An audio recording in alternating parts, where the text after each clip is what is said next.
अस्सलामुअलैकुम प्यारे बच्चों। आज के लेक्चर में हम सीखेंगे महीनों के नाम, जिनमें सबसे पहले है जनवरी। जनवरी के बाद आता है फरवरी। फरवरी के बाद तीसरा महीना आता है मार्च।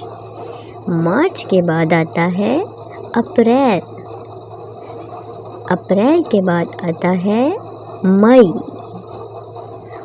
मई के बाद जून, जिसमें बहुत ही ज़्यादा गर्मी पड़ती है। उसके बाद जुलाई। जुलाई में भी बहुत ज़्यादा गर्मी होती है। फिर अगस्त। अगस्त के बाद आता है सितंबर। और उसके बाद आता है अक्टूबर। अक्टूबर के बाद आता है नवंबर। और नवंबर के बाद आखिरी महीना आता है दिसंबर, जो कि सर्दियों का महीना होता है।